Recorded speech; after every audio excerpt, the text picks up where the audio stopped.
बैठो नहीं घर में फोन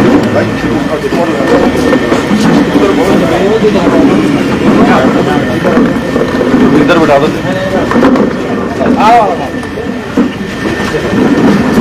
यहाँ पे क्यों खड़ा हो रहा है? परिवार वालों से मिलवाओ।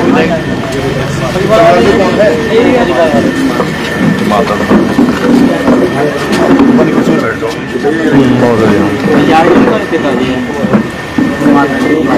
दीदी बड़ी बहन आप बड़े विधायक जी आते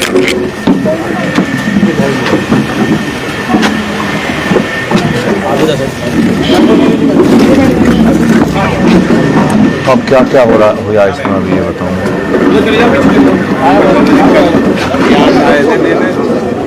बयान लेके गए। हाँ बहुत कहने पे बताया गया। हाँ जब हम DIG के पास गए थे, जब उन्होंने कहा जब आए ब्याज देने कल तो पुलिस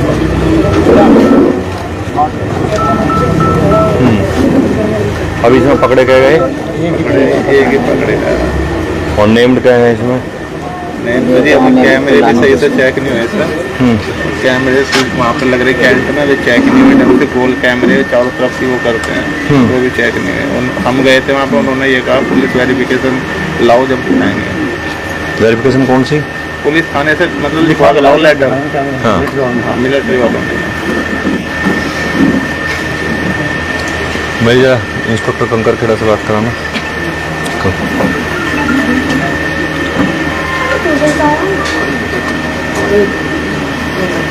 CST का सर्टिफिकेट भी कल लगाया उन्होंने, बहुत कहने के बाद। वो 2 दिन बाद लग जाता है। अब बहुत दिन ही लगाया था सर, बड़ी गंदी बहुत तो मार करा इनको भाई की हमारे ऊपर बाइक भी गिर दी मार के मार के उसके ऊपर बड़ी ढाल रखी थी। बहुत अत्याचार करा था, बहुत मारा था। शकल पहचाने हमने, शकल में देखी था उसको।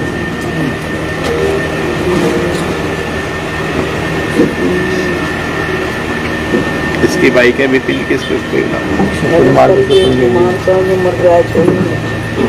समझे नहीं। ये तो ये दिखाने की कोशिश करी होगी ना कि एक्सीडेंट हो, ये दिखाने की कोशिश करी ना।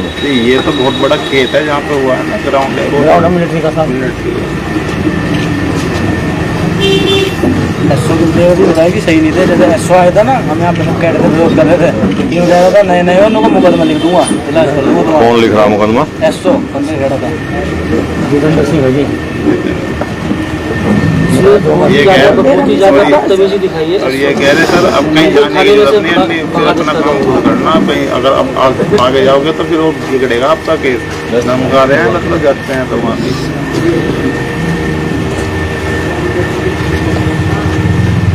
जब मेरी मर्जी होगी, जब मैं सही से लाऊंगा। जब मेरी मर्जी होगी, जब मैं कार्रवाई मर्जी होगी, जब केस। पापा के जी हमारे आँख खराब है, हमारा भाई इनकी सेवा मतलब वही करता था। चलो हमारा तो बड़ा का कार है, हमारा कौन करेगा?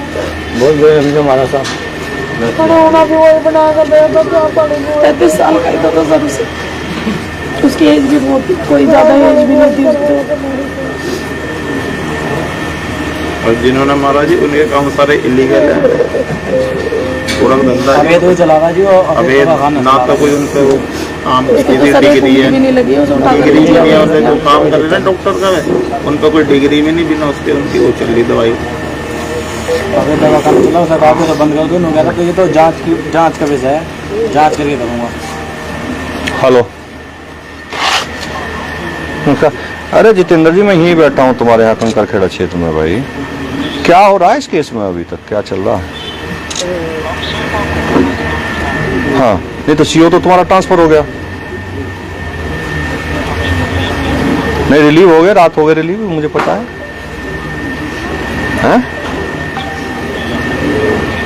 मतलब इंस्पेक्टर को जानकारी नहीं मेरा CO कहाँ है? हाँ। तो इसमें अब क्या चल रहा, मतलब अब तुम्हारी जान उसमें क्या चल रहा है?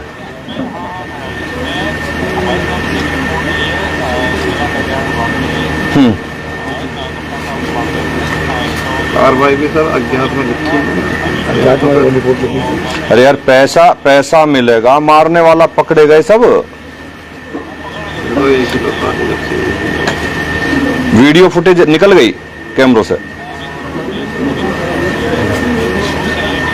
जब नहीं, अगर वीडियो फुटेज है तो कम से कम इतना तो होना चाहिए कि परिवार को बैठ के, जिससे भाई तुम सही काम भी कर रहे हो और सही काम दिख नहीं रहा है तो वो गलत है ना, तो परिवार को बैठ के वीडियो दिखा दो। भाई परिवार को संतुष्ट तो करोगे ना कि मुलजिम ये है, ये हमने पकड़ लिया, ये वीडियो है, ये इसका ये है। अब बैठ के परिवार के साथ उन्हें थाने में बुला लो या यहाँ बैठ जाओ, लेकर लैपटॉप उन्हें दिखा दो सारी वीडियो। नहीं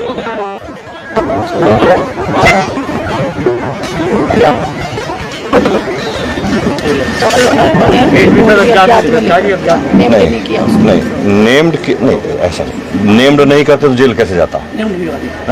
उसने गलती क्या करी शुरुआत से ही? हाँ, जैसे इन्हें पता चला 10 बजे तक गिरफ्तार हो चुका था। इसमें जांच इंस्पेक्टर ये कह रहा था सीओ साहब कर रहे हैं। सुनो जो मैं बता, पहले सुनो। सीओ का हो गया ट्रांसफर, रात ट्रांसफर हो गया, अब दूसरा सीओ आया है, लेकिन ये कह रहे हैं कि जी मैंने जो कहा परिवार को संतुष्ट करो।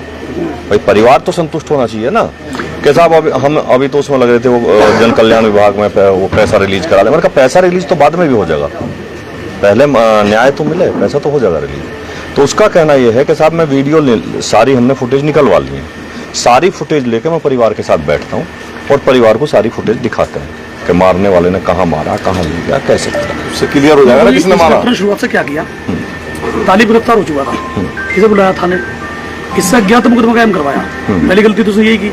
जब आपको पता चलेगा कि इस व्यक्ति ने हत्या की है और वो गिरफ्तार भी हो चुका है तो नेम्ड एफआईआर हो जानी चाहिए थी। एक तो बात ये मान लेना, आप निश्चित रहना कोई भी गड़बड़ इसमें अब कर नहीं पाएगा। मेरी जिम्मेदारी है, मेरी जिम्मेदारी है, कोई गड़बड़ नहीं कर पाएगा।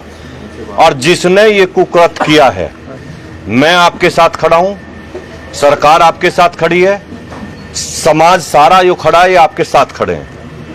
हम गारंटी लेने के मारने वाले को फांसी तक पहुंचाएंगे, बस तुम पीछे मत हटना। सर हम क्यों हटेंगे पीछे, हमारा तो घर से बच्चा ही चला गया, जवान बच्चा हमारे घर से गया। बढ़िया से बढ़िया वकील करो। जी सर। ठीक है, बढ़िया से बढ़िया वकील करो, सरकारी वकील रहेगा, बाकी हम देखेंगे, हम करेंगे, हर तरीके से आपके मदद करेंगे। सरकार की तरफ से जो मदद हो रही है मदद हो रही है, अपनी तरफ से पैसे की भी मदद करेंगे। ठीक है, मैं अपनी तरफ से कल को या आज ही मदद भेजूंगा, लोग लेकर आएंगे, मैं अपनी तरफ से मदद भी भेजूंगा, 50,000 रुपए की मदद मैं अपनी तरफ से। हम वकील कर लेंगे। ठीक है, बढ़िया वकील करो, मैं वकील के ऐसे समझो वकीली की फीस भेज रहा हूँ। जी ठीक है। बढ़िया वकील करो, बाकी मैं देखूँ। सरकारी वकील आज बताऊं भाई साहब, सरकारी वकील रहेगा, बढ़िया से बढ़िया रहेगा। मैं कह रहा हूँ सरकार आपके साथ खड़ी है, मैं आपके साथ खड़ा हूँ और समाज आपके साथ खड़ा है। आप निश्चित रहो, अब इसमें कोई भी चाह के भी गड़बड़ नहीं कर पाएगा। उसके घर को भी देखिए, जो अवैध घर उसने बनाया उस पर भी बुलडोजर कार्रवाई हो, ताकि उसे भी तो आप निश्चित रहो, आज आया हूँ ना, आप निश्चित रहो सारी कार्रवाई होंगी। आज माननीय विधायक जी ये और ये डीएम साहब के यहाँ थे हम, डीएम साहब वंडर्ड थे इस बात पे। उन्होंने मैंने पहले दिन कहा था एससी स्टेट में मुकदमा तरमीम हो जाए, कल डीआई साहब ने मुझे कहा कि डॉक्टर साहब हो गया होगा। उन्होंने एसपी सिटी और सीओ संबंधित सीओ को फोन किया कि भाई एससी स्टेट मुकदमा तरमीम हुआ कि नहीं, कि सर शायद हो गया। डीआई ने कहा शायद का मतलब होता है 11-12 दिन हो गए। उन्होंने फिर 1 मिनट बाद फोन गया कि हाँ रवि भाई आप ठीक कह रहे थे। आज डीएम साहब वंडर्ड थे, हमने उनसे कहा कि सरकार में अगर तालिब और साथी लोगों पे एससी स्टेट में मुकदमा 12 दिन बाद तरमीम ना हो, पुलिस वाले की इसमें गड़बड़ पाई जाएगी, अधिकारियों से बात कर पुलिस वाले पे होगी। आप निश्चित रहो, कोई नहीं बचेगा। कोतवाल रिश्तेदारी भाई, ये तानाशाही की सरकार नहीं है, आपकी अपनी सरकार है। आपको इसमें न्याय नहीं मिलेगा तो कहाँ मिलेगा, आप निश्चित रहिए, मेरी जिम्मेदारी है। हम आप लोगों पे अब नहीं दबाया जा सकता, अंशुल प्रजापति ऐसा है अंशुल बेटा, अब नहीं दबा सकता कोई, मेरी जिम्मेदारी है, हम देखेंगे। माननीय विधायक जी, नमस्ते, मैं कंचन राठ आ जाओ भाभी तरफ, कंचन ही क्षेत्र का सदस्य है। भाभी आ जाओ। मैं विधायक जी के पास में गई थी, इनकी जो STSC था वो भी इन्होंने करवा दी, DM ऑफिस में बात हो गई है, वो तो बता दिया सारा। इनके सारे हो गए। तो विधायक जी का भी मेरे पास कॉल आया, उन्होंने बोला आपके लिए कि भाई सबको बताना मैं भी नकला हूँ और इस पे इनकी CCTV कैमरे की भी जांच हो जाएगी। आप निश्चित रहिए, CCTV कैमरे की जांच नहीं, CCTV कैमरे की जांच परिवार को दिखाई जाएगी जब ये संतुष्ट होंगे, जब संतुष्ट होंगे। जी वहाँ पे कैंट एरिया वाला रह रहा है, उसकी जांच वो भी निकल कर आएगा। वहाँ पे पुलिस वाले भेजे जाएंगे जब भी जांच के लिए बोला उन्होंने। इसमें जब परसों बात हुई थी भैया ने, जब से बराबर मैं 2 दिन से लगातार इसमें लगा हुआ हूँ और आप निश्चित रहो। अच्छा सुनो, आपको लगेगा कल तक क्या हो रहा है, भरोसा होना हो, हमें आपको पूरा भरोसा है। आपका भरोसा मुझसे खराब नहीं जाएगा। आप भरोसा बना कर रखो, खराब नहीं जाएगा, ठीक है। और मैं वकील के लिए पैसे भी भेजूंगा, मैं वकील के लिए पैसे भेजूंगा, ठीक है, मैं पैसे भेज रहा हूँ। ना, यहाँ नारे का कोई विषय नहीं है।